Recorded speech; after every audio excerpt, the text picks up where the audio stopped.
Jadi mohon ini supaya majelis ini kan majlisul iltorti Rasulillah, coba terlatihlah mengatakan Allah itu subjek, Allah itu al-fa'ilul mukhtar, Allah itu al-fa'ilul mukhtar, Allah itu yang menentukan alam ini.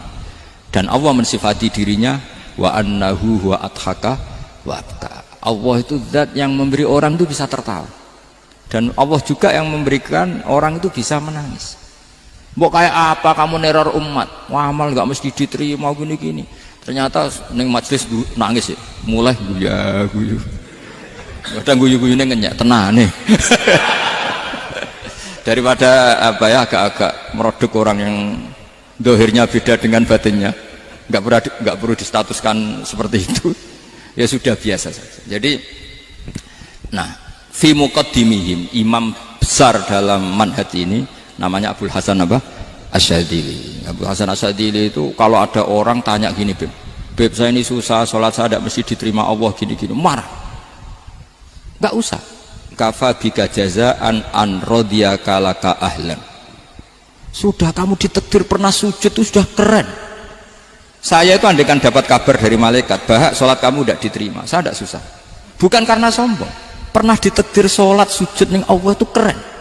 Kayak apa malunya kita ketemu Allah kemudian kita di bumi tidak pernah sujud.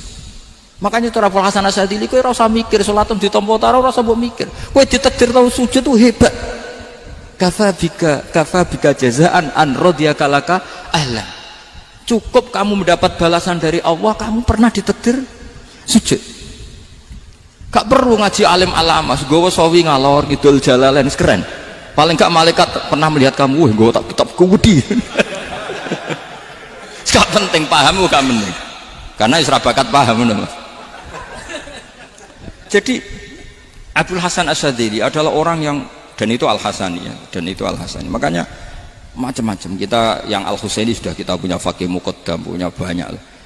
Di Al-Hasani yang paling populer diantaranya adalah Abul Hasan Asyadzili. Beliau tuh kalau ngendikan sesuatu itu positif terus. Termasuk itu ketika ada orang resah sholat saya diterima ndak, kata beliau wes sing sempurna ditakdir tahu sujud. Saya itu sebetulnya kadang-kadang nyumiris, wes sholatku tompo ta ora, tapi saya sangat sadili, sangat sadili. Saya nggak pernah berdoa ya Allah ibadah kami jenengan terima ndak, karena takut kalau doa gitu keterusan itu terus ditompo ora ya, akhirnya keterusan gitu, akhirnya ngenes. Masa orang pernah sujud ngenes, lama-lama gini setan masuk, apa artinya saya sujud ternyata gak diterima. Lu wong kawula kok iskal tentang pernah sujud. Itu kan ibarat gini, kamu ngasih uang sama orang tua kamu, misalnya Habib Soleh ngasih uang Habib Ali, terus apa artinya tak kasih, kemudian beliau tidak terima kasih, itu kan lucu. Terima kasih tidak terima kasih, seorang anak ngasih orang tua itu keren. Makanya saya bangga dengan Habib Soleh ketika beliau mengumrohkan Habib Ali, sudah mendaftarkan haji Habib Ali. Gak usah mikir diterima apa enggak, wes keren, itu sudah perilaku yang keren, yang hebat. Makanya saya sering ada orang mau cerai tanya saya, Gus saya ini cerai gak, istri saya kurang ajar gini. Gak usah, tapi bojo kula judes. Uang di bojo itu wes keren, paling gak kowe radarani jomblo.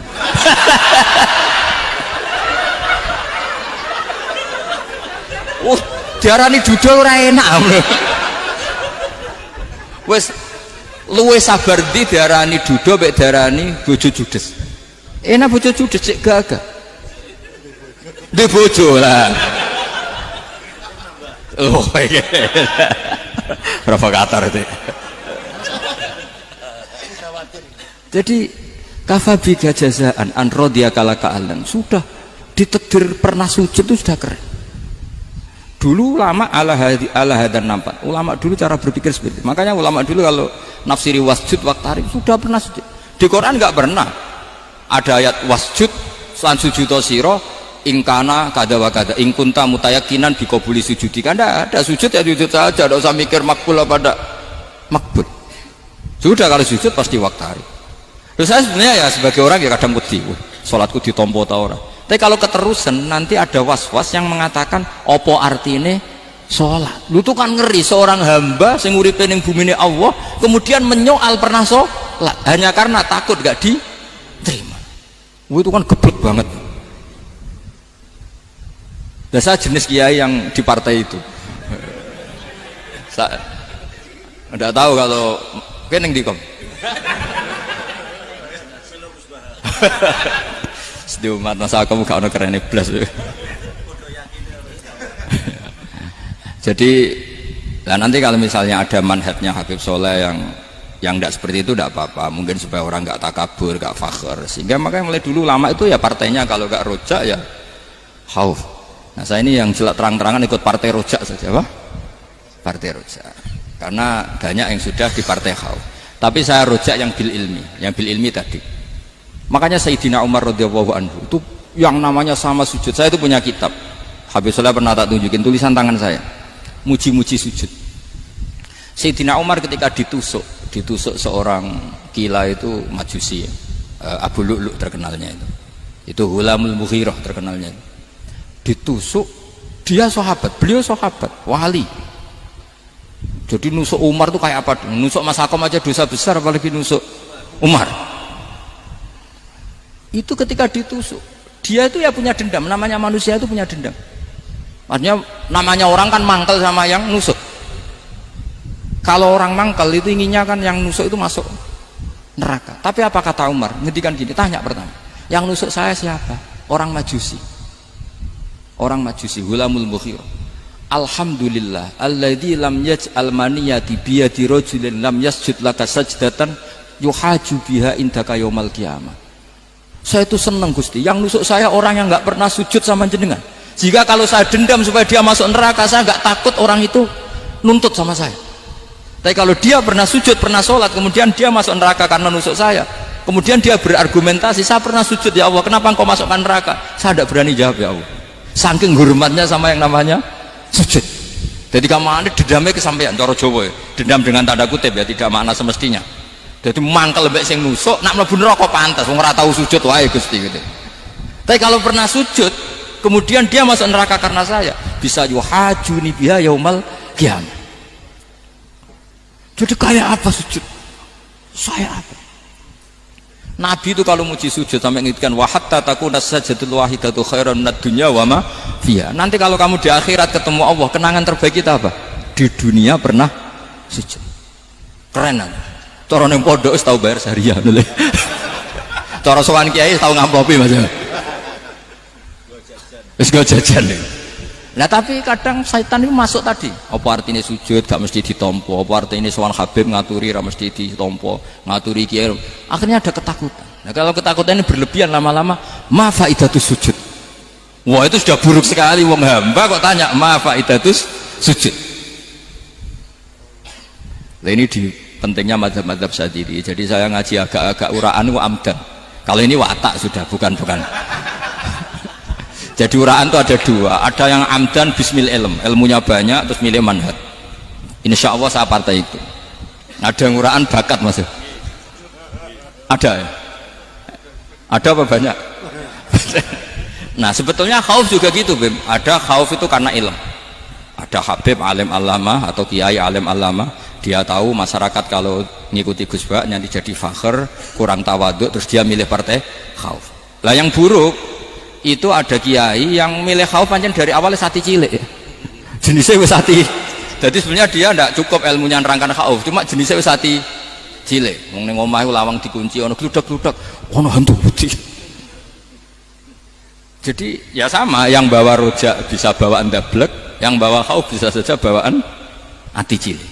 Nah kita ingin yang bawa rojak ya bismil ilm, yang bawa khauf juga bismil ilm. Ya ono teh Mas, wong sing ati gede, pegawene dua blek, tapi enggak bawaan rojak, memang bawaan dablek. Ada yang ati cilik tapi bawaan khauf. Jadi mengatakan khauf tapi sebetulnya bawaan ati cilik. Nah kita inginnya ndak, kalau rojak ya bismillah kayak Abdul Hasan Asyadzili, kalau yang kampanye khauf kayak Sayyid Abdul Haddad bawaan apa? Ilm. Sehingga kita ini kul inni ala bayyinatin mir rabbi, semua itu berdasar ilmu sing jelas welo-welo. Makanya semua nabi memaklumatkan apa? Kul inni ala bayyinatin mir rabbi. Jadi semua ilmu syaratnya apa? Bayyinah. Bayyinah itu kebenaran ilmiah sing jelas welo-welo. Makanya itu yang disebut Allah Subhanahu wa taala mensifati kekasihnya yaitu Nabi Muhammad sallallahu alaihi wasallam, lam yakunil ladzina kafaru min ahlil kitabi wal musyrikina munfakkina hatta ta'tiyahumul bayyinah rasulun minallah yatslu suhufan mutahharah. Niku Kanjeng Nabi saking cerdase, meneh tek wong Islam, wong musyrik, wong kafir, ngerti logika yang dibangun Nabi saja kuat infikak dari kemusyrikannya. Makanya disebut munfakin. Orang-orang musyrik, orang-orang kafir tidak munfakin, tidak tercerabut dari akar akidahnya hatta ta'tiyahumul bayyinah. Itu siapa? Rasulun minallah yatlu suhufan mutahhar. Masyhur itu debatnya Nabi dengan orang-orang musyrik. Mereka bilang, "Ya Muhammad, kita ini urusannya banyak, kasusnya banyak. Lalu Anda mengajarkan ke Tuhan satu. Masa urusan banyak cukup Tuhan satu? Itu enggak fair Muhammad. Aja'alal alihata ilaha wahida inna hadza la syai'un ujab." Urusan kita banyak, masyakil kita banyak, muskilah kita banyak. Kalau Tuhannya satu tidak cukup Muhammad. Nabi dengan santainya memberi penjelasan. Ya sudah gini saja. Kalau kamu jadi budak atau pembantu, majikan kamu banyak. Semuanya merintahkan kamu, semuanya bikin aturan untuk kamu. Kamu suka enggak? Ya enggak suka Muhammad. Kalau majikan kita banyak repot. Ya sudah, Tuhan kamu itu majikan kamu. Kalau banyak perintahnya beda-beda kamu pusing. Ya udah Mat, Tuhannya satu aja Mat. Karena Nabi bayyinah, orang itu bisa dibalik-balik pikirannya. Dan makanya disebut daraballahu mathalan rajulan fihi syuraka'u mutasyakisuna wa rajulan salamal lirajul hal yastawiyani masalah alhamdulillah. Jadi Nabi itu kalau adu argumentasi itu luar biasa. Jadi segampang itu Nabi memberi apa? Argumentasi. Karena beliau adalah al-hujjatul balighah. Jadi Nabi itu gak pernah kalah. Pernah Nabi debat sama orang Yahudi, Muhammad, saya ini turunan Ibrahim, kita ini Israel ya, kita tahu Israel adalah turunan Nabi. Israel nama lain dari Yakub, Yakub bin Ishak bin Ibrahim.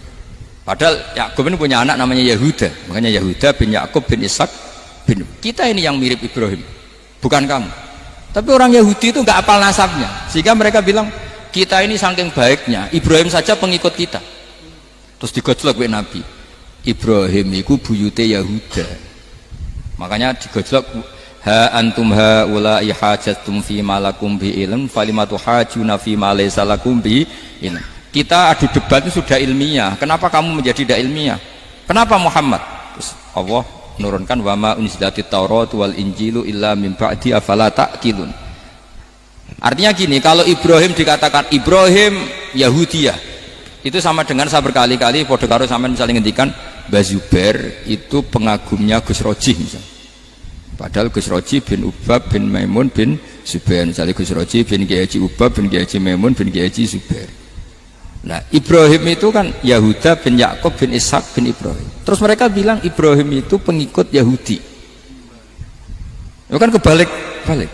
Kayak Habib Hasan itu pengagum Habib Soleh. Kan Habib Hasan rohnya ini gimana, ini sih mbahnya kok dianggap. Nah, sehingga orang Yahudi ketika Nabi berdebat beda dengan Nabi Muhammad SAW. Ketika ditanya, kenapa kamu yakin agama tauhid? Millata abi, karena ini agama nenek moyang saya. Millata abikum apa? Ibrahim. Jadi jelas. Akhirnya orang Yahudi ngerti. Ya kan sama dengan mengatakan tadi Pak Karno itu pengagum Puan Maharani. Kan aneh nggak kalimat itu? Mbah Hasyim Asy'ari itu pengagum Gus Dur. Gak lucu. Itu debat. Jadi Nabi itu orang yang bayyinah. Bayyinah itu kalau menerangkan kebenaran itu bahkan orang kafir pun bisa infikak, bisa munfakin, tercerabut dari akar kekafiran. Nabi itu mudah sekali merubah logika. Makanya di Quran sering ada kata aro'aitum, karena memang tadi. Nah saya mohon apapun pilihan Anda rojak kayak Abdul Hasan Asy'adili tadi. Ketika orang resah sujudnya diterima apa enggak, sholatnya diterima apa enggak, beliau bisa berargumentasi betapa pentingnya sujud. Wes ajeng kowe iku kawula, tahu sujud iku keren. Saman bayangkan betapa malunya kita kalau kita ketemu Allah kemudian di dunia enggak pernah. Lho paribasane kula mlebu swarga lah iku isin. Mlebu swarga tapi ning donya ora tahu. Isin. Sama seperti kowe di guru, saurip-uripmu ora tahu salam templek isin. Kira-kira seperti meskipun salam templek ora penting ya ora penting toh, misalnya soleh salam templek 50.000 duwe wis akeh ngono kan. Nah mas aku penting kudu rokok. Itu bukan nilainya kok, betapa malunya kita. Saya dulu mau sarang, andai kan tidak pernah khidmah sama ya malu tenan sebagai apa? Santri. Makanya Sayyidina Umar ketika beliau dibunuh orang, itu pertanyaan pertama, dia pernah sujud enggak? Enggak pernah. Andai kan dia pernah sujud, maka saya tidak berani maksudkan dia masuk neraka.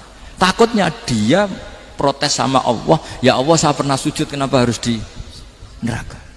Atau Umar ditanya Allah gini, Umar, kue ridho wong sing tahu nyembah aku kemudian dia di neraka, kayak apa?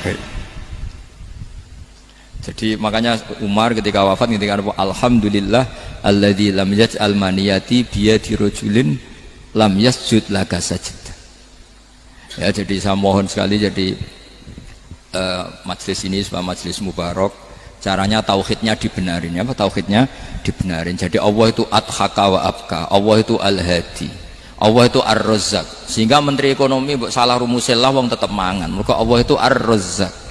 Mbok negara dikelola keliru lah wong tetep mangan, wong Allah itu ar-razzaq. Kiai rada akeh sing di masalah, tapi ya tetep agama ini jalan. Lho andai kan syaratnya agama ini kiai ini bener, wah ya repot. Kowe iso bayangno masakom bener terus. Tapi agama ini berkali-kali, coba di TV itu banyak nyun sewu, ada ustadz, ada kasus apa, ada kiai, kadang ada masalah hukum. Agama ini jatuh enggak masalah. Padahal di TV itu sudah dinasionalkan kan, ada kiai terlibat kasus hukum atau ustadz tertangkap karena melakukan apa gitu. Tapi enggak ngefek, karena agama ini bihifdillah wa biriayatillah. Sama. Negara mana-mana kadang manajemen ekonominya enggak jelas, tapi masyarakat ya makan karena Allah Razzaq. Sama, aku kancanan Mas Ako mengeluh, tapi Allah adhaka, akhirnya iso guyu. Padahal orang untungnya belas kancanan dene. Tapi karena Allah itu adhaka. Nah kita dengan istri yang kita cintai, dengan keluarga kadang yang nangis. Karena Allah itu zat yang bisa memberi abka. Wa annahu wa adhaka wa abka. Terus wa annahu wa amata wa ahya. Kita tidak ingin mati. Wah ya mati saja karena kita objek. Nah, hidayah itu seperti itu. Allah al-hadi. Apa? Allah itu kayak apa Korea, negara ateis. Enggak kebayang di sana ada ngaji aqidatul awam mabadi fikih. Sekarang banyak. Saya tuh kalau beli aqidatul awam kerdusan, tak kirimkan ke Korea. Sebelum saya ke Korea, karena sebagian santri saya di Jogja. Di sana ada ngaji aqidatul awam, ngaji takrib. Bahkan saya di sana dilagokno sakduna fid dunya. Kayak apa Allah kalau ingin bikin hidayah? Karena Allah itu al-hadi. Wong Indonesia digerakno seneng duit. Bareng wis seneng duit mau apa? Korea. Setelah di Korea tersiksa karena enggak ada tempat sujud. Akhirnya urunan. Segampang itu kalau Allah mengendaki. Itu enggak dibenem MUI, enggak dibenem. Karena Allah al-hadi. Jadi saya mohon sekali tauhid ini dibenerin dulu. Allah tetap al-fa'ilul mukhtar, apa? Al-fa'ilul mukhtar, sehingga Allah mensifati dirinya adhaka. Mbok kamu bendung kayak apa, orang ngaji saya tetap guyu. Sekarang iso mbuli saya, oh Gus Pak piye ngaji tidak guyu. Allah yang memberikan guyu kamu itu. Andai kan sesuai status kamu, kowe ora ngarep guyu. Utang akeh, jatuh tempo, bojo ora percaya. Gede-gede kayak paham. Ya, jadi ini tak isyatkan jenengan, saya ini tadi bawa kitab Fathur Rahman di Tolibi Ayat Tuhan, mau tak kasihkan hadiah ke saya Umar Hafid sebagai penyempurna karena beliau sudah Al-Husaini. Semoga ini dapat barokahnya Al-Hasani. Ini dikarang oleh zurianya Abdussalam bin Masis. Abdussalam bin Masis adalah guru dari Abul Hasan apa? Asyadili. Jadi kita tahu Sahibul Hikam Ibnu Athaillah As-Sakandari muridnya Abul Abbas Al-Mursi. Beliau muridnya Abdul Hasan Asyadili. Beliau muridnya Abdussalam bin Masis. Yaitu alami zada ini min dzurriyyati Abdussalam bin Masis. Jadi ini Al-Hasani. Jadi ini sudah klub karena mulai dulu ya tradisinya gitu. Banyak sabaib ngaji barojak, bafadol. Nanti yang bafadol barojak yang ngaji Habib lagi. Seperti sanadnya Soleh di Sarang. Ya Soleh ngaji Bahmun. Tapi Bahmun ngaji Sayyid Alawi, Sadat ya.